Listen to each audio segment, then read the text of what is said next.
49வது சர்க்கம். ராவணனது ஐஸ்வர்யத்தை பார்த்தல்.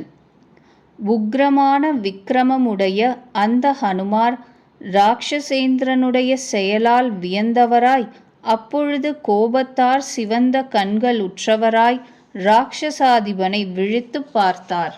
அப்பொழுது ஹனுமார் வீரனான அரக்கர்கோனை விலை உயர்ந்ததும் முத்துச் சரங்களால் சுற்றிலும் அலங்கரிக்கப்பட்டு விசேஷமாய் துளங்கும் பொன் கிரீடத்தினால் விளங்குபவனாயும், வைரங்கள் வைத்து இழைக்கப்பட்டவைகளும் மணத்தால் நிர்மிக்கப்பட்டவைகள் போன்றவையுமான பலவித தங்க ஆபரணங்களால் ஒளி வீசப் பெற்றவனாயும், விலையுயர்ந்த பட்டாடை உடுத்தப்பட்டவனாயும், கலவை சாந்தணிந்தவனாயும், சித்திரங்களான பற்பல கோலங்களோடு செஞ்சந்தனம் அணிந்தவனாயும், மிக விஷாலமானவைகளும் யாவரும் காணக்கூடியவைகளும் அஞ்சத்தக்க தோற்றமுடையவனும், சிவந்த கண்களை உடையவையும், பலபலத்துக் கூரிய பெரும் பற்களை உடையவையும், பருத்த உதடுகளை உடையவையுமான 10 தலைகளால், பற்பல கொடிய மிருகங்கள் நிறைந்த சிகரங்களால், மந்தர பர்வதம்போல்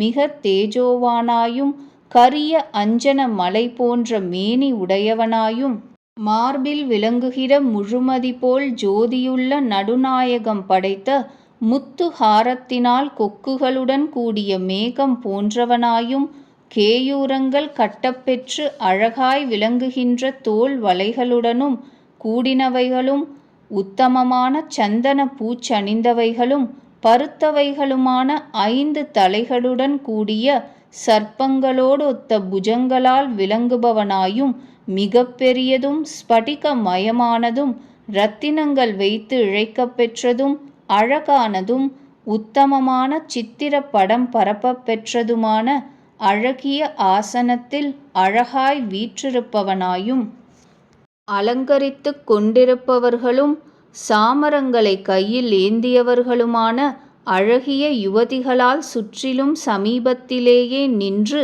மிக்க அதிகமாக உபசரிக்கப் பெற்றவனுமாய், 4 கடல்களால் சூழப்பட்ட சகல உலகத்தைப் போல் ஆலோசனையின் நுட்பம் அறிந்தவர்களும், பல செருக்குற்றவர்களும், ஆலோசனையில் துணை செய்பவர்களுமான துர்தரன் என்பவனும், பிரகஸ்தன் என்பவனும், மகா பார்சுவன் என்ற ராட்சதனும், மிக புத்திமானான நிகும்பன் என்பவனுமான 4 ராட்சசர்களால் ஜாக்கிரதையுடன் சூழப் பெற்றவனாயும், தேவர்களால் தேவேந்திரனைப் போல் ஆலோசனையின் நுட்பங்களை நன்றாய் அறிந்தவர்களும் நற்புத்தி உடையவர்களுமான இதர அரக்கர்களான காரியத்தில் துணை செய்பவர்களால் சமீபத்தில் வீற்றிருக்கப் பெற்றவனாயும், மேரு பர்வதத்தின் நுனியில் இறங்கிய நீருண்ட மேகம் போல் அதிக ராஜ தேஜஸ் உடையவனாயும் கவனித்துப் பார்த்தார்.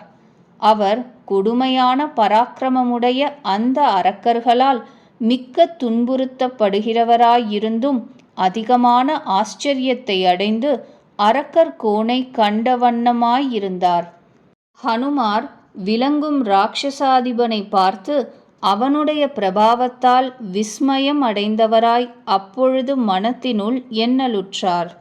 புத்திமானான வானரர் அளவிட ஒண்ணா வலிவுள்ள அரக்கர்கோனுடைய பிரபாவத்தை நேரில் கண்டு, ஆஹா என்ன ரூபம், ஆஹா என்ன தைரியம், ஆஹா என்ன பலம், ஆஹா என்ன ஒளி, ராட்சச ராஜனுக்கு சர்வ லக்ஷணங்களின் அமைப்பு மிகவும் வியக்கத்தக்கதே.